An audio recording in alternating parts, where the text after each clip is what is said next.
অংশীজনদের সাথে আলোচনা করে সংবিধান সংশোধনের কাজ চলবে।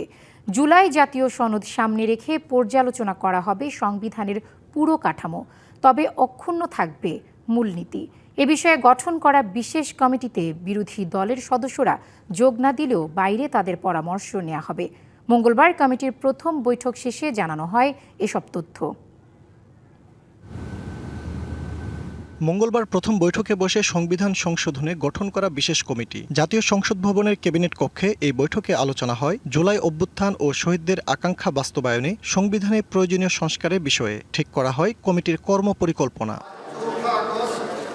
পরে এ নিয়ে বিস্তারিত তুলে ধরেন আইনমন্ত্রী মোহাম্মদ আসাদুজ্জামান। জানান, জুলাই সনদকে এড়িয়ে সংবিধান সংশোধনের রাজনৈতিক মতাদর্শের প্রতিফলন ঘটানোর সুযোগ নেই। জুলাই সনদ একটা ডকুমেন্ট, ওই ডকুমেন্টের হারমোনিয়াস ইন্টারপ্রিটেশনটা ওখানেই বলে দেওয়া আছে। এখানে কোনো ইপস অ্যান্ড বাটের সুযোগ নাই, এখানে কোনো রকম ভিন্ন ব্যাখ্যা করার সুযোগ নাই। জুলাই সনদকে সামনে রেখে, জুলাই সনদকে বৃত্তায়ন করে, জুলাই সনদকে ধারণ করে, জুলাই চেতনাকে ধারণ করে আমার সংবিধান সংশোধনের পথে আমি এগিয়ে যাব।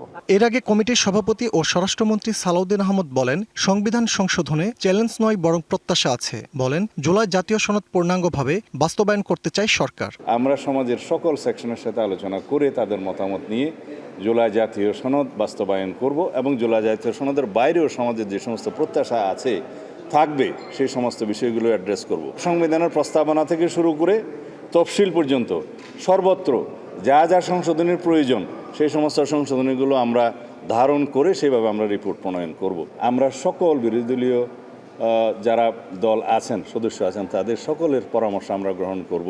গেল 13 জুলাই 12 সদস্যের সংবিধান সংশোধন সম্পর্কিত বিশেষ কমিটি গঠন করে জাতীয় সংসদ। তবে ওই দিনই তা প্রত্যাখ্যান করে ওয়াকআউট করে বিরোধী দল। Fazle Rabbi Sourav, DBC news, Dhaka.